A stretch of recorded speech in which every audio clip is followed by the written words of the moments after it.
Welcome to education time in Tamil. CBSE class 9th சயின்ஸில் இருக்கிற chapter 2 is matter around us view. So இந்த சாப்டரில் நம்ம இப்போ ஃபிசிக்கல் அண்ட் கெமிக்கல் சேஞ்சஸ்ங்கிற டாப்பிக்கை பற்றி தான் இந்த பார்ட் 7 வீடியோவில் டிஸ்கஸ் பண்ண போகிறோம். அதுக்கு முன்னாடி சேனலை சப்ஸ்கிரைப் பண்ணாதவங்க சப்ஸ்கிரைப் பண்ணி வச்சுக்கோங்க. பக்கத்தில் இருக்க பெல் சிம்பனை கிளிக் பண்ணிக்கிட்டீங்க அப்படின்னா நம்ம அடுத்த வீடியோஸ் போடும்போது உங்களுக்கு நோட்டிஃபிகேஷன் தெரியும். ஓகேங்களா? சரி, இப்போ ஃபிசிக்கல் அண்ட் கெமிக்கல் சேஞ்சஸ் இந்த டாப்பிக்கையே நம்ம ஒரு லெசனாக கிளாஸ் 7ல் நம்ம வந்து படிச்சிருப்போம். ஓகேங்களா? சரி, இப்போ நமக்கு வந்து 9th பொறுத்தவரை ஒரு சின்ன டாப்பிக்காக தான் கொடுத்துருக்காங்க. ஸோ புக்கில் என்ன பாயிண்ட் கொடுத்துருக்காங்கிறத பற்றி மட்டும் நம்ம இந்த வீடியோவில் டிஸ்கஸ் பண்ணுவோம். இப்போ first physical properties of matter. அதாவது மேட்டர் அப்படின்னா என்னன்னா நம்ம சுற்றி இருக்கக்கூடிய ஆப்ஜெக்டை தான் நம்ம வந்து சயின்ஸ் படி மேட்டர் அப்படின்னு சொல்லுவோம்.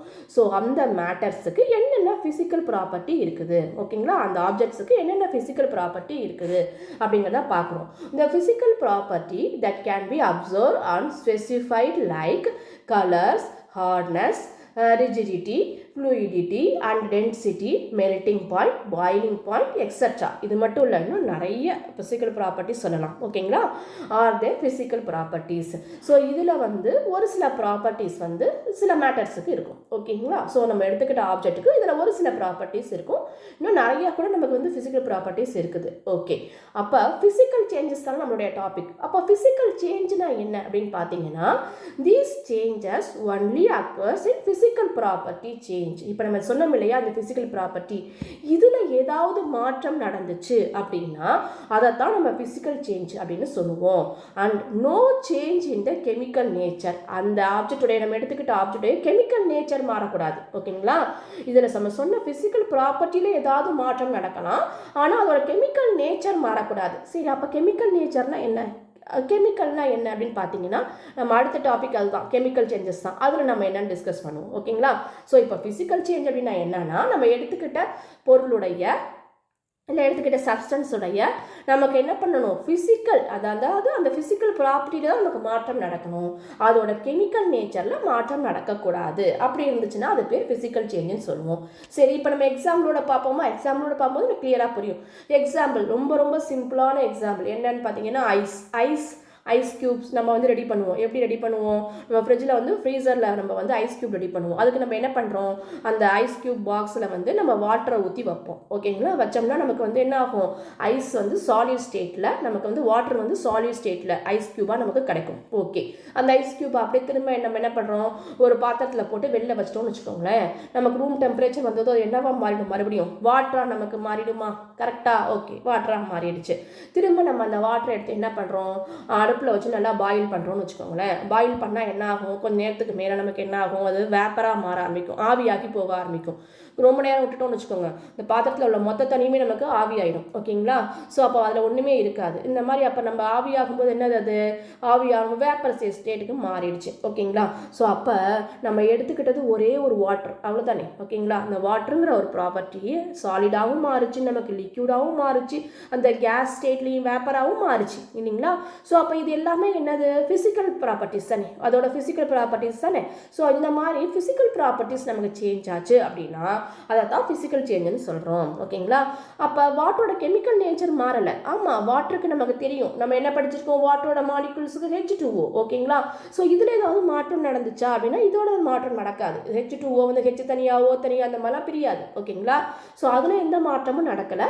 ஸோ அதோட ஸ்டேட்டில் தான் நமக்கு மாறுச்சு, ஷேப் மாறுச்சு, அதோட ஸ்டேட் தான் நமக்கு மாற்றம் நடந்துச்சு. ஓகேங்களா? ஸோ அப்போ இதை தான் நம்ம என்ன சொல்கிறோம் அப்படின்னா ஃபிசிக்கல் சேஞ்ச் அப்படின்னு சொல்கிறோம். ஓகே, சரி, இப்போ அடுத்தது கெமிக்கல் சேஞ்ச்னா என்னன்னு பார்க்க போகிறோம். ஓகே, ஸோ இதுக்கு வந்து எக்ஸாம்பிளோட சொல்கிறாங்க பாருங்க, both water and cooking oil ரெண்டையுமே எடுத்துக்கோங்கப்பா. வாட்டரையும் எடுத்துக்கோங்க, குக்கிங் ஆயில் எடுத்து வீட்டில் நம்ம குக் பண்ணுறோம்ல ஆயில், அதையும் எடுத்துக்கோங்க. இது ரெண்டுமே என்ன ஸ்டேட்டில் இருக்குது, நமக்கு லிக்யூட் ஸ்டேட்டில் இருக்குது. நமக்கு பார்த்தாலே சொல்லிடுவோம் இல்லைங்களா? ஸோ அதோட ஃபிசிக்கல் ப்ராப்பர்ட்டி பார்த்தீங்கன்னா லிக்யூட் ஸ்டேட், ரெண்டுக்குமே ஃபிசிக்கல் ப்ராப்பர்ட்டி ஒன்றா தான் இருக்குது. Okay, but the chemical character are different. Chemical character டிஃப்ரெண்ட்டாக இருக்கும். ஓகேங்களா? நம்ம வாட்டரையும் ஆயிலையும் தொட்டு பாருங்களேன், ஆயில் வந்து பிசு பிசுன்னு இருக்கும் இல்லைங்களா? வாட்டர் நமக்கு அப்படி இருக்காது இல்லையா? ஸோ அதோட கெமிக்கல் கேரக்டர் வந்து மாறி இருக்கும். அது தன்மைக்கு காரணம் என்னன்னா அதோட கெமிக்கல் கேரக்டர் நமக்கு மாறி இருக்கும். ஓகேங்களா? சரி, பாண்டிங்லாம் ரொம்ப டைட்டாக இருக்கும். ஸோ அந்த மாதிரி கெமிக்கல் கேரக்டர் நமக்கு மாறி இருக்கும். ஓகே, வேறு எப்படி கண்டுபிடிக்கலாம்? ரெண்டாவது பாயிண்ட் சொல்கிறாங்க பாருங்கள்.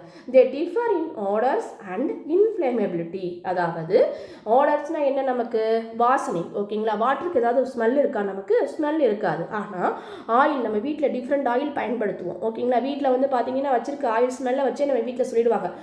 அம்மாலாம் குக் பண்ணும்போது இது வந்து கோகனட் ஆயில், இதில் கோகனட் ஆயில் சமைக்கணும். அப்புறம் வந்து பார்த்தீங்கன்னா நல்லெண்ணெய்னா அது ஸ்மெல் வரும், டிஃப்ரெண்ட் ஸ்மெல் வரும். அதே மாதிரி கடல் எண்ணெய்னா டிஃப்ரெண்ட் ஸ்மெல் வரும். ஸ்மெல்லை வச்சு நம்ம கண்டுபிடிச்சிடுவாங்க என்ன நம்ம யூஸ் பண்ணுறோம் அப்படிங்கிறது. ஓகேங்களா? ஸோ அந்த மாதிரி நமக்கு வந்து வாசனை தெரியும். அப்புறம் வந்து பார்த்தீங்கன்னா இன்ஃப்ளேமபிலிட்டி அப்படின்னா நமக்கு வந்து எரியக்கூடிய தன்மை. ஆயில் வந்து நாச்சு நம்ம விளக்கு ஏற்றுவோம். வீட்டில் வந்து ஆயில் ஊற்றி விளக்கு ஏற்றுவோம், விளக்கு வந்து எரியும். ஓகேங்களா? ஸோ அந்த ஆயில் மூலமாக அது விளக்கு எரியுது. ஸோ வாட்டர் ஊற்றி நம்மளால் விளக்கு ஏற்ற முடியுமா? வாட்டர் வந்து எரியக்கூடிய தன்மை கிடையாது இல்லைங்களா? ஸோ இந்த தன்மையை பொறுத்தும் ரெண்டும் நமக்கு மாறுது. ஓகே, சரி. ஆயில் பர்ன்ஸ் இன் ஏர் வேரஸ் வாட்டர் எக்ஸ்டிங்யூஷஸ் ஃபயர். பாருங்கமே, ரெண்டுமே நமக்கு வந்து ஒரே லிக்யூட் ஸ்டேட்டில் தான் இருக்குது. ஆனால் ஆயில் வந்து ஏரோட சேர்ந்து எரியக்கூடிய தன்மை உடையது. பர்ன்ஸ்னு எரியக்கூடிய தன்மை உடையது. ஆனால் வாட்டர் எரியாது. அதுக்கு அப்படியே ஆப்போசிட் ப்ராப்பர்ட்டி. என்ன ப்ராப்பர்ட்டி? வாட்டர் வந்து அணைக்கக்கூடிய ப்ராப்பர்ட்டி உண்டு. எரியக்கூடிய பொருளை நம்ம என்ன பண்ணுவோம்? தண்ணி ஊற்றி தானே அணைப்போம். அணைக்கக்கூடிய ப்ராப்பர்ட்டி உண்டு. ஓகேங்களா? ஆனால் ஆயில் எரிஞ்சிச்சுன்னா வாட்டரை ஊற்றி அணைக்கக்கூடாது. ஓகேங்களா? அதுக்கு காரணம் என்ன அப்படிங்கிறத உங்களுக்கு தெரிஞ்சிச்சுன்னா கமெண்டில் சொல்லுங்கள். ஓகேங்களா? சரி, இப்போ it is this chemical property of oil that make it different from water. அப்போ கெமிக்கல் ப்ராப்பர்ட்டி வேறு வேறு. எதுக்கு? ஆயிலுக்கும் வாட்டருக்கும் கெமிக்கல் ப்ராப்பர்ட்டி வேறு வேறு. ஓகேங்களா? சரி, இப்போ burning is the chemical change. எரியறது அப்படிங்கிறது ஒரு கெமிக்கல் சேஞ்ச் அப்படின்னு சொல்கிறாங்க. ஏன்னா during this process one substance react with another to undergo the change in chemical composition. ஏன்னா ஒரு சப்ஸ்டன்ஸு இன்னொரு சப்ஸ்டன்ஸோட ரியாக்ட் ஆகி கெமிக்கல் சேஞ்சு நடக்குது, கெமிக்கல் காம்போசிஷன் மாறுது அப்படின்னு சொல்கிறாங்க. ஃபார் எக்ஸாம்பிளுக்கு சொல்கிறேன் பாருங்களேன். இந்த படத்தில் நம்ம பேப்பரை வந்து எரிக்கிறோம். ஓகேங்களா? ஸோ பேப்பரை எரிக்கும் போது பேப்பர் நமக்கு எப்படி மாறும்? கருப்பு கலரில் தூளாக மாறிடுமா? அதுதான் கார்பன். ஓகேங்களா? எரியறது எப்படி நடக்குது? ஆக்சிஜனோட எரியுது. காற்றுல உள்ள ஆக்சிஜனால எரியுது. ஓகேங்களா? ஸோ காற்றுல உள்ள ஆக்சிஜனோட இந்த பேப்பர் சேர்ந்து எரிஞ்சு நமக்கு என்ன ஆகுதுன்னு பார்த்தீங்கன்னா கார்பன் தூளாக நமக்கு மாறிடுது. ஓகேங்களா? ஸோ அப்போ வந்து இது பர்னிங் அப்படிங்கிறது ஒரு கெமிக்கல் சேஞ்சஸ் தான். ஓகே, இன்னொரு எக்ஸாம்பிள் சொல்கிறேன் பாருங்களேன். நம்ம வந்து ஆக்சிஜனை ப்ரீத் பண்ணுறோம். ஓகேவா? ஸோ ஆக்சிஜனை ப்ரீத் பண்ணி நம்ம வந்து சாப்பிட்ற ஃபுட்டை என்ன பண்ணுறோம்? எரிக்கிறோம். நம்ம பாடிக்குள்ளே அதான் நடக்குது. ஓகேங்களா? பர்னிங் ப்ராசஸ் தான் நடக்குது. எரிக்கிறது மூலமாக, ஃபுட்டை எரிக்கிறது மூலமாக நமக்கு வந்து எனர்ஜி கிடைக்குது. ஓகேங்களா? ஏன் இந்த எக்ஸாம்பிள் சொல்கிறேன்? டைஜெக்ஷன் அப்படிங்கிறது ஒரு கெமிக்கல் சேஞ்ச். நம்ம கேட்பாங்க, கொஷின் நிறைய இருக்குது இந்த மாதிரி கெமிக்கல் சேஞ்சஸ். அந்த மாதிரி பாடிக்குள்ளே எந்த ஒரு பொருள் ஆக்சிஜனில் எரியுது அப்படின்னாலும் அது வந்து ஒரு கெமிக்கல் சேஞ்ச் அப்படிங்கிறத ஞாபகம் வச்சுக்கோங்க. ஓகேங்களா? சரி, அப்போ கெமிக்கல் சேஞ்சுனா என்ன? இதுதான் definition. Chemical changes bring changes in the chemical properties of matter. chemical changes அப்படிங்கிறது ஒரு மேட்டரில் உள்ள கெமிக்கல் ப்ராப்பர்ட்டி மாறுறது தான். And we get new substance.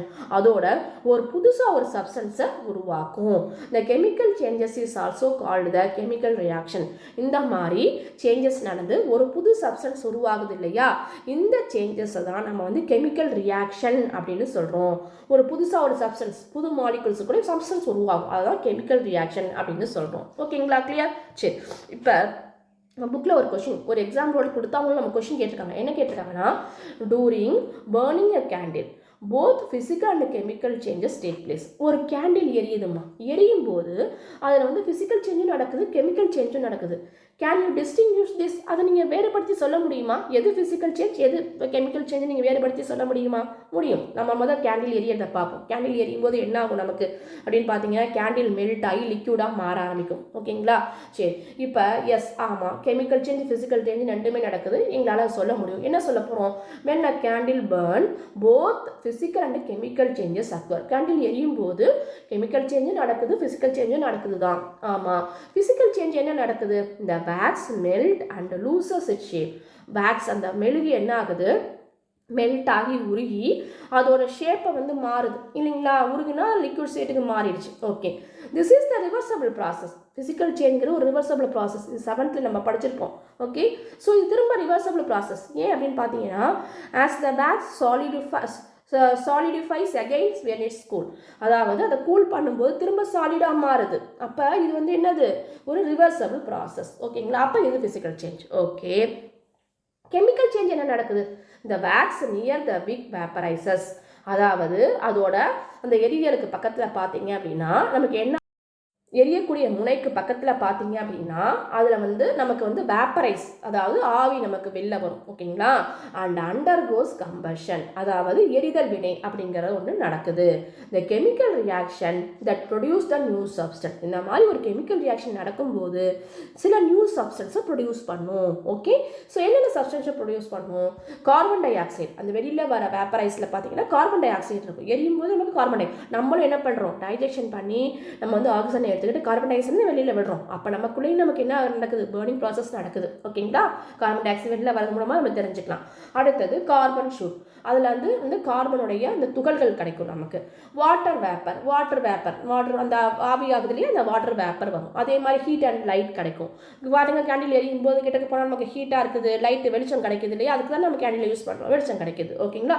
So இந்த மாதிரி ஒரு புது நியூ சப்ஸ்டன்ஸை உருவாக்கும். ஓகே, சரி. இந்த chemical reaction that occurs when candle burn in the result of the molecule in the candle wax combining with oxygen from the air. அப்போ இல்லை chemical reaction நம்ம சொன்னோம், கெமிக்கல் சேஞ்சஸ் நடந்தால் கெமிக்கல் ரியாக்ஷன். ஸோ அப்போ chemical reaction அப்படிங்கிறது என்ன நடக்குதுன்னா, candle எரியும் போது அதில் இருக்கக்கூடிய அந்த வேக்ஸோட மாலிகுல் ஆக்சிஜனோட கம்பைன் ஆகி நமக்கு ஒரு புது மாலிகுல்ஸை உருவாக்குது. ஓகேங்களா? எதில் இருக்க ஆக்சிஜனோட, ஏர்ல இருக்க ஆக்சிஜனோட கம்பைன் ஆகி ஒரு புது மாலிகுலை உருவாக்குது. இந்த ரியாக்ஷனுக்கு பேர் தான் கெமிக்கல் ரியாக்ஷன் அப்படின்னு சொல்கிறோம். ஓகேங்களா? சரி, எல்லாத்துக்கும் ஃபிசிக்கல் சேஞ்சஸ் கெமிக்கல் சேஞ்சஸ் ரெண்டுக்கும் காமனாக ஒரே ஒரு எக்ஸாம்பிள் நம்ம ஞாபகம் வச்சுக்கோங்களேன். ஃபிசிக்கல் சேஞ்ச் கெமிக்கல் சேஞ்ச் மறக்காது. என்னன்னு பார்த்தோம்னா, பேப்பர் எடுத்துக்கோங்க. ஓகேங்களா? ஒரு நம்ம யூஸ் பண்ணுற சாதாரண பேப்பர், இந்த பேப்பரை க்ரஷ் பண்ணுறோம், கசக்கிறோம் அப்படின்னு வச்சுக்கோங்களேன். கசக்கிட்டு நம்ம என்ன பண்ண முடியும், இந்த பேப்பரை திரும்ப விரிக்க முடியும், அப்படி தானே? ஓகேங்களா? ஒரு பேப்பர் நம்ம நல்லா கசக்கிட்டு அதோட ஷேப்பை மாற்றிட்டோம். ஒரு ரெக்டாங்கிள் ஷேப்பில் இருக்கக்கூடிய பேப்பர்னு எடுத்துக்கோங்க. ஓகே, ஸோ இப்போ ரெக்டாங்கிள் ஷேப்பில் இருக்கக்கூடிய பேப்பரை எடுத்துக்கிட்டோம் அப்படின்னா அதை நம்ம க்ரஷ் பண்ணி கசக்கி நம்ம ஷேப்பை மாற்றிட்டோம். ஷேப் மாறினா அதுக்கு என்னது, ஃபிசிக்கல் சேஞ்ச். ஓகே, இப்போ ஷேப் மாறின அந்த பேப்பர் நம்மளால் என்ன பண்ண முடியும், திரும்ப பழைய மாதிரி விரிக்க முடியுமா? முடியும். அப்போ ஃபிசிக்கல் சேஞ்சுங்கிறது ஒரு ரிவர்ஸ் ப்ராசஸ். இந்த மாதிரி பேப்பரை கசக்கி அதை விரிக்கிறதுக்கு ஒரு ஃபிசிக்கல் சேஞ்ச். ஓகே, இதே பேப்பரை எரிச்சோன்னு வச்சுக்கோங்களேன், அது கெமிக்கல் சேஞ்ச். எரியும் போது நமக்கு என்னவா மாறுது, கார்பனாக மாறிடுது. திரும்ப நம்மளால் பேப்பராக கொண்டு வர முடியாது. அப்போ இது ரிவர்சபிள் ப்ராசஸ். ஓகேங்களா? புதுசாக ஒரு சப்ஸ்டன்ஸ் நமக்கு உருவாகுது. அப்போ இது கெமிக்கல் சேஞ்ச். ஓகே, எரியறது, பேப்பர் எரியறதுங்கிறது எது நடக்குது, ஆக்சிஜன் தான் எந்த பொருளும் எரியும். ஓகேங்களா?